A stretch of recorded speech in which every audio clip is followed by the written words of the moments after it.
राजा राजा जय श्री कृष्णा। जैसा कि मैंने प्रॉमिस किया था कि आज है 8 मई जी, जैसे कि मैंने प्रॉमिस किया था कि आपको बिल्कुल सीक्वेंस वाइज ले जाऊंगा और बताऊंगा बिग बैंग से पहले क्या था। तो आज वो दिन है और एपिसोड नंबर 1 हमारे सीजन का। तो चलिए शुरू करते हैं। कुछ वैज्ञानिक मानते हैं कि बिग बैंग जो है वो निर्माण का पहला कदम था, जिससे ना सिर्फ इस ब्रह्मांड का निर्माण हुआ बल्कि टाइम का भी। इसका मतलब यह है कि बिग बैंग से पहले ना ही कोई ब्रह्मांड था, ना ही कोई फिजिक्स के लॉ और ना ही समय। ऐसे में यह सवाल ही गलत है कि बिग बैंग से पहले क्या था, क्योंकि जब बिग बैंग से पहले खुद समय का ही अस्तित्व नहीं था तो इससे पहले की बात ही करना तो गलत है। इस थ्योरी के अनुसार बिग बैंग से पहले कुछ भी नहीं था। जो कुछ भी आज मौजूद है उसका निर्माण बिग बैंग से ही हुआ है। पर यह थ्योरी हमें संतुष्ट नहीं करती। जी हाँ मेरे दोस्तों, क्योंकि थर्मोडायनेमिक्स का दूसरा लॉ कहता है कि something can't come but nothing, जिसका मतलब यह है कि बिना किसी वस्तु के किसी नई वस्तु का निर्माण होना पॉसिबल ही नहीं। इसका मतलब यह है कि बिग बैंग से पहले कुछ ना कुछ तो जरूर मौजूद रहा होगा, जिसके कारण बिग बैंग का धमाका हुआ। एक थ्योरी की माने तो ब्रह्मांड हमेशा से अस्तित्व में रहा है। अगर ऐसा है और यह अनंत काल से मौजूद है तो जो भी अब तक हुआ है या होने वाला है वो पहले भी कई बार हो चुका होगा।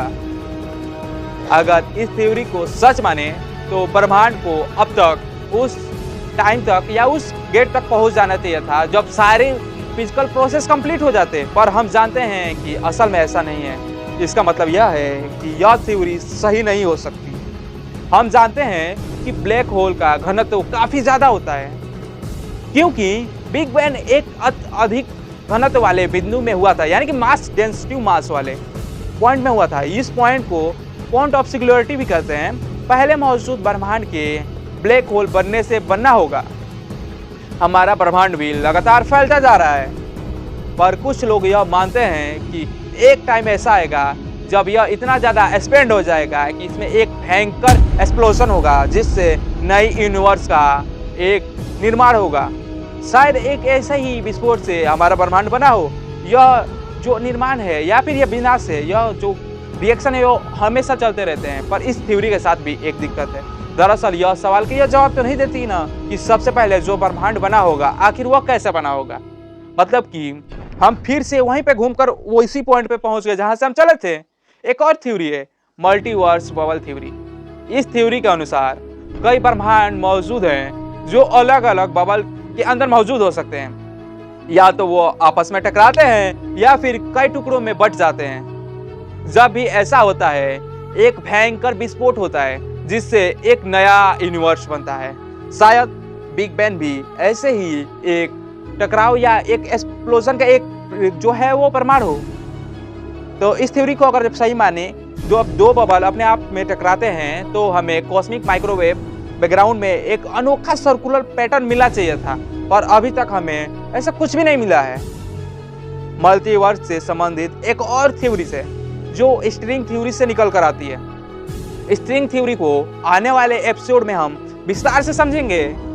फिलहाल आप बस यह जाने कि यह कहता है कि सबसे छोटे लेवल पे स्ट्रिंग्स या मेम्ब्रेन की तरह दिखने वाले पार्टिकल्स मौजूद होते हैं जो हमेशा वाइब्रेट करते रहते हैं। उनके वाइब्रेट करने के पैटर्न से अलग अलग पार्टिकल का निर्माण करता है, जैसे इलेक्ट्रॉन्स, प्रोटॉन्स, न्यूट्रॉन्स या फिर ग्रेविट्रॉन।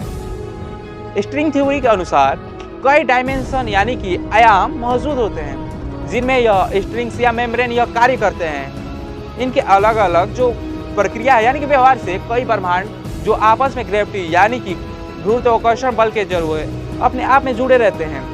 डार्क एनर्जी जो हमारे लिए अभी भी एक अनबूझ पहेली है, स्ट्रिंग थ्योरी के अनुसार यह एक ऐसी ऊर्जा है यानी एनर्जी है जो दूसरे ब्रह्मांड के गुरुत्वाकर्षण के प्रभाव को रिप्रेजेंट करती है। जब दो ब्रह्मांड आपस में टकराते हैं तो बिग बैंग होता है, जिससे एक नए ब्रह्मांड का निर्माण होता है। स्ट्रिंग थ्योरी लगभग सभी प्रश्नों का उत्तर हमें दे देता है, पर यह विडंबना है कि ज़्यादातर वैज्ञानिक इसे साइंटिफिक थ्योरी नहीं बल्कि एक फिलोसफी का थ्योरीज मानते हैं, क्योंकि यह आयाम यानी कि डायमेंशन तथा कुछ ऐसे एलिमेंट्स की बात करता है जिनका अस्तित्व फिजिक्स के लॉ के अनुसार असंभव है। ऐसे में यह इस क्वेश्चन का आंसर हो सकता है कि बिग बैंग से पहले क्या है, या फिर इसका आंसर भी नहीं हो सकता, पर हम लगातार अपने इस जर्नी में इस क्वेश्चन के जवाब ढूंढने के लिए लगातार आगे बढ़ रहे हैं। और आज हम बिग बैंग के 10⁻⁻43 सेकेंड ब्रह्मांड को देख पाने में सफल हो चुके हैं, जो कि 13.8 अरब साल पीछे का टाइम है, जितना आज हम 100 साल पहले देख पाते थे। अक्टूबर 2018 में जेम्स वेब नाम का टेलीस्कोप जो है वो रिलीज हुआ था, जो कि नए ग्रहों को ढूंढ रहा है और बिग बैंग के बाद सबसे पहले बनने वाले आकाशगंगा को ढूंढा है। अगर जो आपने उसका वीडियो नहीं देखा तो लिंक डिस्क्रिप्शन में है, जाकर देखिए। अगर जो वीडियो पसंद आए और तो वीडियो को लाइक कीजिए और चैनल को सब्सक्राइब कीजिए। और एक और इम्पोर्टेंट बात, जो हमारे यह सीरीज है उसका सीजन का पहला एपिसोड है, अगर जब आपको पसंद आया हो तो इसको लाइक कीजिए, ताकि हमारा भी जो इंकरेजमेंट है वो बढ़े। और तब तक के लिए राधे राधे, जय श्री कृष्णा।